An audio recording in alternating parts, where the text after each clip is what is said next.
నమస్కారాలు అభినందనలు తెలియపరుస్తాం. నాకంటే ముందు అనేక మంది మిత్రులందరూ కూడా మాట్లాడుతారు. వీరు ఈరోజు పెట్టినటువంటి 9 డిమాండ్స్ ఇవి న్యాయసమ్మతమైన డిమాండ్స్.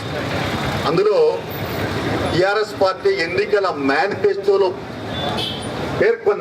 పెట్టుకున్న డిమాండ్స్ అంటే మేము అధికారంలోకి వస్తే ఇవి అమలు చేస్తామని చెప్పిన డిమాండ్సే మీరు పెట్టినారు. కాబట్టి ఈ డిమాండ్స్ అన్నిటికీ సిపిఐ తెలంగాణ రాష్ట్ర పార్టీ సంపూర్ణంగా మద్దతు ఇస్తుందని చెప్పేసి తెలియపరుస్తా ఉన్నా. అంతేకాకుండా నేను వెళ్ళిన తర్వాత వెంటనే ఈ డిమాండ్స్తో కూడుకున్నటువంటి ఒక ప్రత్యేకమైనటువంటి రాష్ట్ర పార్టీ వైపు నుంచి ఈ డిమాండ్స్ అన్ని తక్షణమే నెరవేర్చమని ముఖ్యమంత్రికి లేఖ రాస్తానని చెప్పేసి కూడా ఈ సందర్భంగా నేను ప్రత్యేకంగా తెలియపరుస్తా ఉన్నా. ప్రధానంగా అసలు ఎందుకు ఈ ధర్నాలు చేయాల్సి వస్తావు? ముఖ్యమంత్రి గారు తెలంగాణ రాష్ట్రం ఏర్పడితే మన నీళ్లు మనకు, మన నిధులు మనకు, ఉద్యోగాలు మనకి, ఆత్మగౌరవ పరిపాలన. సరే, పొన్నం ప్రభాకర్ గారు మాట్లాడినట్టుగా నేను మాట్లాడకపోవచ్చు. ఎందుకంటే ఆయన పాపం టీఆర్ఎస్ అందరికీ రేషన్ లేదు, రోషన్ లేదంటే నిజంగా కూడా వాళ్ళకి మీరు ఎంత మాట్లాడినా వాళ్ళ రేషన్ రాదు. వాళ్ళు చేయలేని పనికి ఎట్లా రేషన్ వస్తుంది పాపం? వాళ్ళు మదన పడుతున్నారు, తాపత్రయపడుతున్నారు. నేనేమంటుండే తీసుకపోలేరు, వాళ్ళు మదన పడుతున్నారు, తాపత్రయపడుతున్నారు. వాళ్ళు తీసుకపోలేరు కాబట్టి తీసుకోపోవడానికి మనం చెప్పలేము. ఎందుకంటే మనకు తెలిసిపోతుంది అసలు తెలంగాణ రాష్ట్రం ఏర్పడితే ఆత్మ గౌరవ పరిపాలన సాగుతుందని ప్రశ్నిస్తున్నాను. ఇది ఆత్మ గౌరవ పరిపాలన కాదు. ఓ రకంగా తెలంగాణ రాష్ట్రం వచ్చిన తర్వాత తెలంగాణ ప్రజల ఆత్మ వంచన పరిపాలన సాగుతుందని చెప్పేసి ఈ సందర్భంగా నేను ప్రధానంగా చెప్పదలుచుకున్నాను. ఎందుకంటే ప్రజల చేత, ప్రజల ద్వారా, ప్రజల కొరకు ఎదుగుపడ్డ ప్రభుత్వం. ప్రజా సమస్యలు వినాలి, ఎవరేం చెప్పుకున్నా వినాలా, అందులో చేయగలిగిన చేయాలి. ప్రజాస్వామ్యం అంటే ప్రాతినిధ్యం, రిప్రజెంటేషన్. ఇవాళ రిప్రజెంటేషన్కే లేదు, అవకాశం లేదు. అందువల్ల ఇవాళ ఎక్కడ వేస్తే ఒకటి అక్కడే ఉన్నది. సమస్యలు పెరిగిపోతున్నాయి.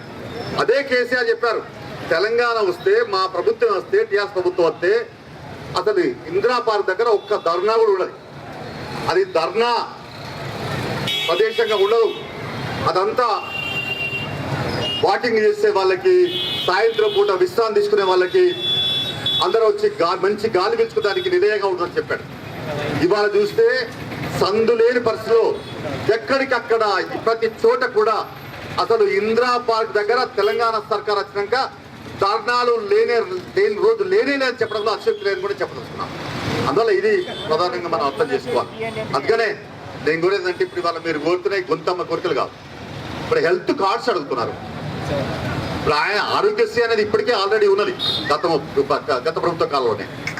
అందులో ఈయన తెలంగాణ రాష్ట్రం వచ్చిన తర్వాత, ప్రభుత్వం వచ్చిన తర్వాత కామన్ సెన్స్ ఉంటే, కనీసమైన ఆలోచన ఉంటే మన ముద్ర వేసుకుందామని ఉండాలి కదా. ఈ జీవో 2039కి సవరణ చేసి ఈ అక్రిడేషన్ కార్డు ఇవ్వడానికి ఏం అభ్యంతరం ఉంది? అసలు మీరు లేనోళ్ళ మీ దగ్గర కార్డు లేవు? అందరికీ ఉన్నాయి కదా, ఆల్రెడీ కార్డులు ఉన్నాయి. వాటి మార్పు చేసి ఇవ్వాలా.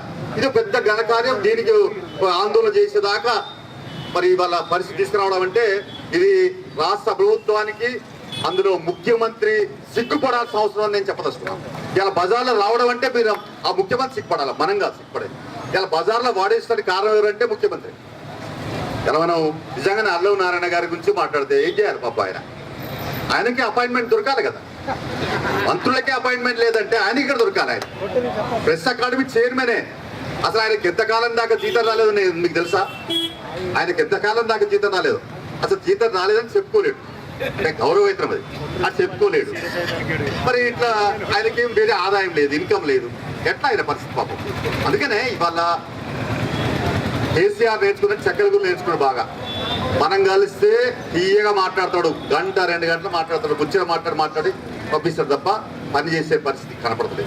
అందుకనే ఇవాళ ఈ జర్నలిస్టులే బజార్లకు పడే పరిస్థితి రావడం అనేది ఇది ప్రభుత్వానికి ఒక రకంగా చెప్పబెట్టలాంటి. అందుకని నేను ఈ సందర్భంగా కోరేదంటే తక్షణమే ఈ 239 జీవో సవరించండి. ఈ తెలంగాణ సర్కార్కే గుర్తింపు వస్తుంది. మీ ముద్ర వేసుకుంటారు కదా ఎట్లాగో అక్రిడేషన్ కార్డుల మీద, అది కూడా చేత కదా అని అడుగుతున్నాను. అది తక్షణమే చేయాల్సిన అవసరం ఉందని. కొత్త అక్రిడేషన్ కార్డ్స్ కొత్త రాష్ట్రం వచ్చినాక ఇచ్చుకుంటే మీకే గౌరవం కదా. ఇప్పుడు రేషన్ కార్డు ఎట్లాగో ఇస్తామని చెప్పుకుంటున్నారు కదా. ఇప్పుడు దీనికి ఏమంటే వచ్చింది లిమిటెడ్ పర్సన్ సంఖ్యనే కదా, దీనికి ఎందుకు అని చెప్పి అడుగుతున్నా. ఇక మిగతా అన్ని డిమాండ్స్ ఇప్పుడు కార్పొరేట్ ఆసుపత్రుల్లో తప్పనిసరి చికిత్స చేయాలా, చేస్తూనే ఉన్నామని చెప్తున్నారు, అంతం చేస్తామని చెప్తున్నారు. చెయ్యండి అని అడుగుతున్నారు మీరు. ఇప్పుడు ప్రభుత్వ ఉద్యోగులు కూడా రేపు బజార్లో పడతారట, వాళ్ళు కూడా చెప్తా ఉన్నారు. వాళ్ళకు కూడా మాట ఇచ్చినా తప్ప అమలు కావట్లేదు. అందరూ బజార్లో పడే పరిస్థితి వస్తుంది, సమయ నోటీస్ ఇచ్చే పరిస్థితి వస్తుంది.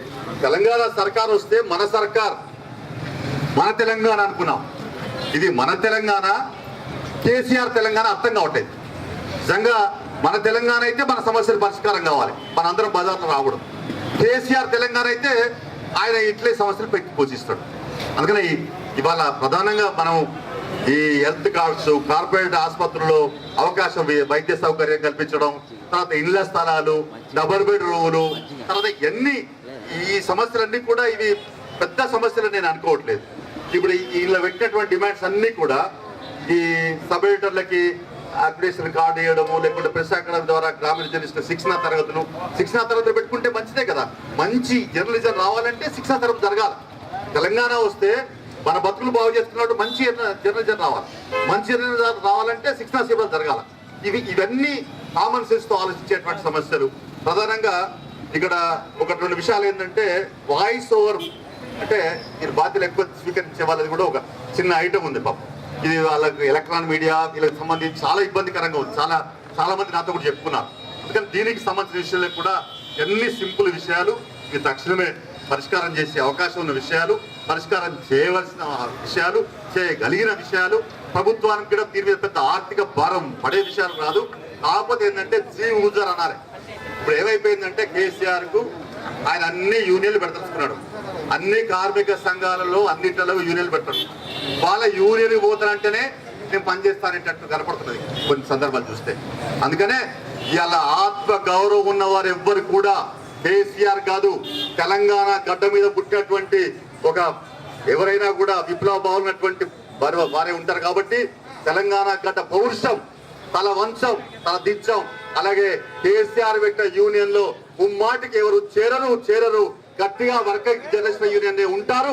తప్పనిసరిగా హక్కులు సాధించేదాకా ఉద్యమిస్తారు, పోరాడతారని చెప్పేసి కూడా ఈ సందర్భంగా నేను ప్రధానంగా చెప్పదలుచుకున్నాను. అందుకనే వర్కింగ్ జర్నలిస్ట్ నిన్న మొన్న పుట్టింది కాదు.